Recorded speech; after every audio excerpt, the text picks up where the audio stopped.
Like, share, subscribe. Shouts out to the Lions Den community. And don't y'all forget to subscribe to the podcast show. Link will be pinned in the top of the chat.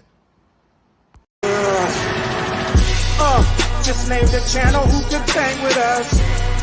I'll prove that you are smoking dust. GTV Media is top notch in this game, y'all. You failures only have yourself to blame, y'all. Ticket TV and they weapons make you suckers cry. Why don't you close your channel, crawl into a hole and die? Shout out to those who love our movement, no, we'll never flop until you get your mouth off LGBTC. We are the underground out the job. We built this whole thing by ourselves, no in y'all. Independence start with self-preservation. If you can't take care of self, then how can you build a nation, y'all? Yup, we got that merch for the ladies and yes, we even got that merch for the babies and we got appliances and everything that you will need. We got some banging songs that make anemic haters bleed.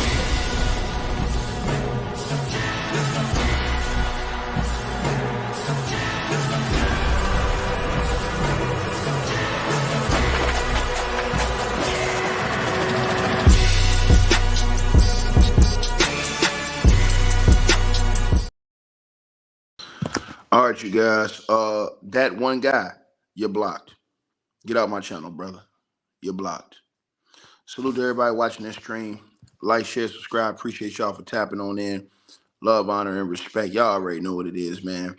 If y'all can hear me, as y'all come on in, press 1 in the comment section. Again, make sure y'all hit the like, share, and subscribe to the channel.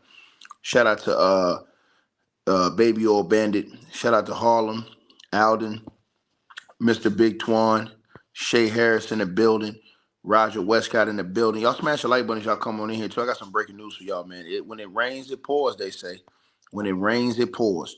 Charlie's in the building, Queen in the building, Big Meech in the building, Daryl in the building, Trisha in the building, Shay in the building. Salute Tyra, Alden, Eric, Beat Boy Nerd. Salute to you.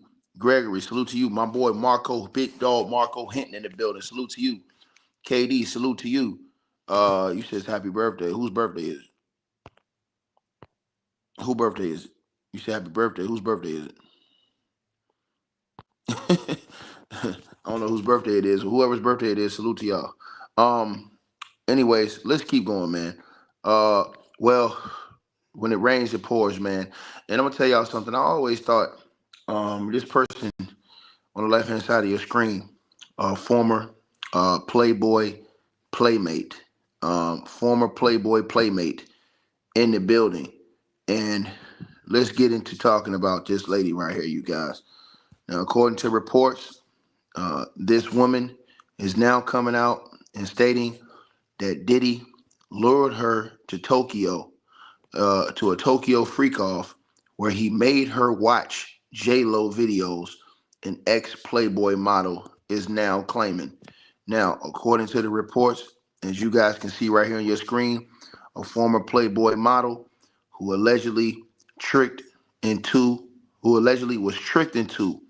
a freak-off with Sean Diddy Combs, claims that the disgraced music mogul was a monster who forced her to watch Jennifer Lopez videos and directed his employees to do his dirty work. Now, according to this report, it says Rachel Kennedy, who's put her name on this. So everybody said these people didn't put her name on this. And it's also going to be interesting because she put some information in her story to where it's going to be hard for people who know to say she's lying. She actually went on to describe what Diddy's manhood looked like.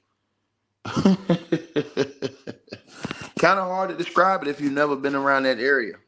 But she says, it says Rachel Kennedy appeared on the DailyMail.com's hit podcast, The Trial of Diddy, where she recounted meeting Combs at a topless club in Tokyo. Now, this is a publication in the UK, y'all. So they have a Diddy documentary going on in the UK. Remember, the feds went to the UK to do an investigation into Diddy as well. You guys got to remember that. The feds went to the UK and they expanded their investigation into Diddy with this superseding indictment. So the feds obviously felt that it was stuff that was going on in the UK too that made them go over there. If you guys don't remember that, just Google that and you'll see where the feds went over to the UK and expanded their investigation into the UK and the Diddy. But anyways, Rachel Kennedy, who's a former Playboy Playmate. Remember, there was another girl who's a Playboy Playmate that was from over there too, from the UK as well. It says she appeared on the DailyMail.com's hit podcast, The Trial of Diddy, where she recounted meeting Combs at a topless club in Tokyo, Japan, called Seventh Heaven, where she worked as a dancer. Now it goes on. Kennedy said the club was known to draw some A-list celebrities, including Combs and his entourage, who came to party one night in 2000. Combs came back the next night and allegedly invited her and her friends to his hotel. The story goes on. It says that Kennedy said when she arrived with two of her friends at the hotel, Combs answered the door wearing a bathrobe and a champagne bottle in his hand. I realized before we even walked through the door that it was just him, the ex-Playboy model said.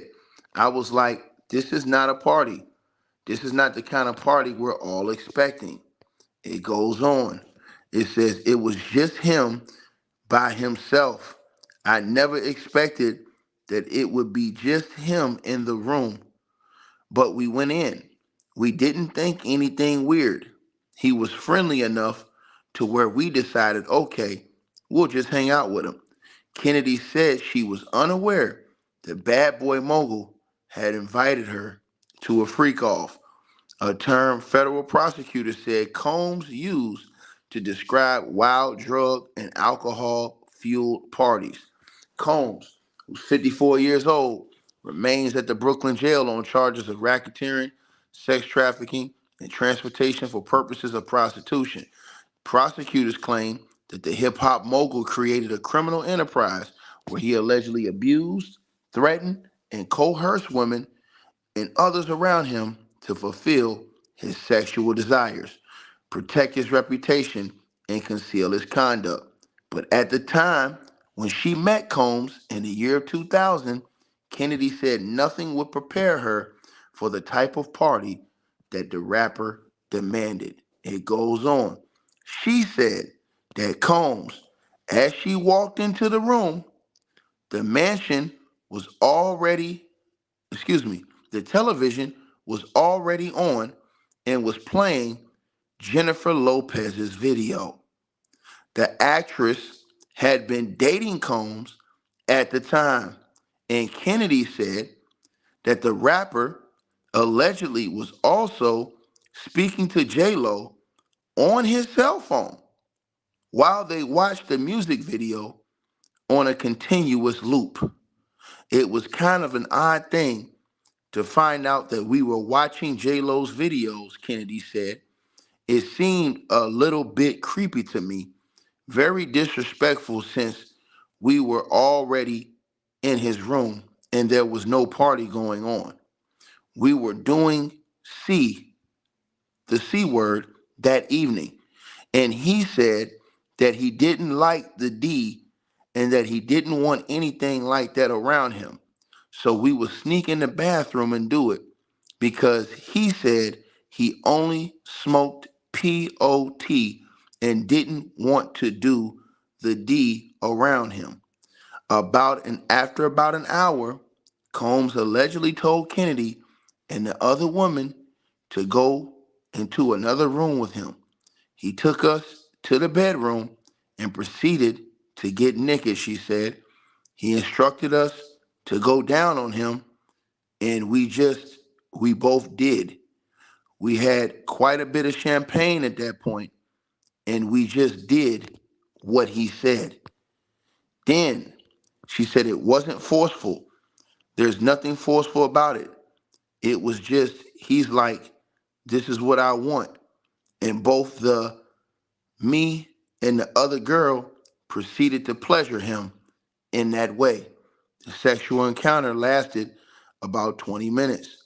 It wasn't impressive, Kennedy says of Combs' beefcake, which has been described by another alleged victim in a lawsuit as adolescence both in length and width.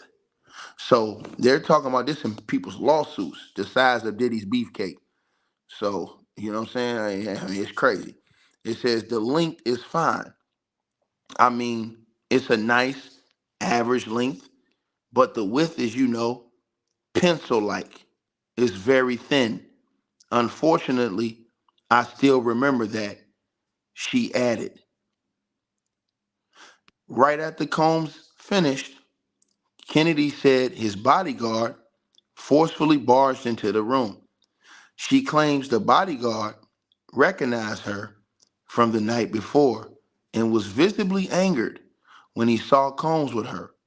The bodyguard said, "That's my girl. That's my girl from last night. What's going on?" Question mark. She went on to say, "That's when the man became more enraged," she claims. "He proceeded to start to try to throw us out of the room, like grabbing us, trying to kick. I would say stomp is more appropriate of a word than kick," the model said. "He was trying to stomp us out of the room, grabbing at us, trying to, no, just to get us out any way he could." Combs allegedly did nothing to stop his out of control employee. "The bodyguard was just so violent and angry. We couldn't believe what was happening. We were in shock. First of all, how does he have that much access to Puff Daddy's room?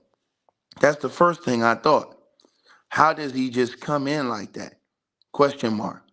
Kennedy said she and her friends ran down the hotel hallway in fear of their lives, and she claims Combs had rented out the entire floor, so they were unsure who they could turn to for help.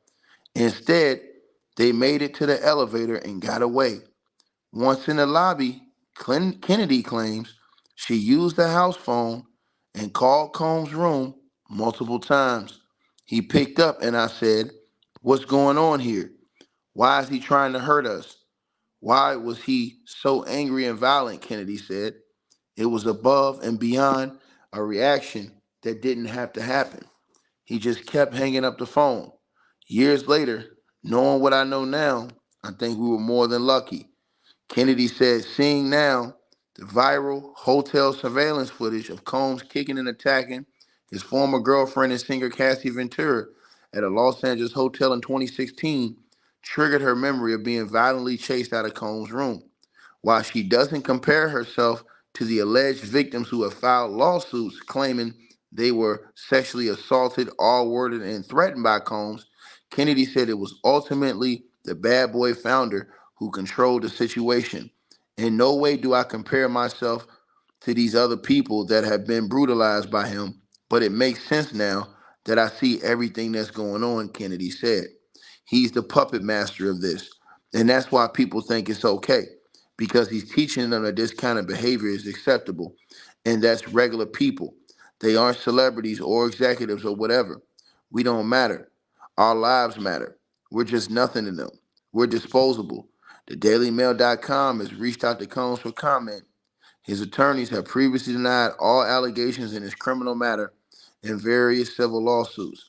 Defense attorney Mark Anglifo said Combs is eager to testify in his criminal trial, which has been set for May 2025. I find it very interesting that this former Playboy Playmate in the UK is out here describing the size and the shape of Diddy's manhood.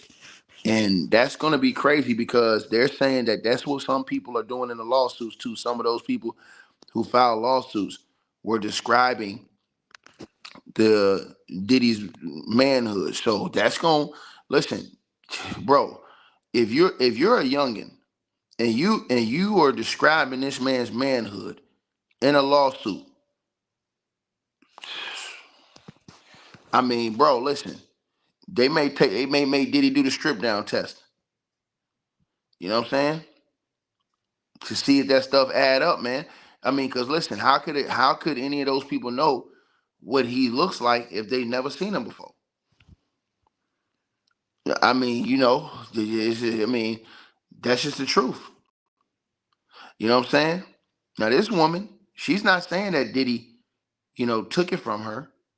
You know what I'm saying? But she's saying that his bodyguard was violent.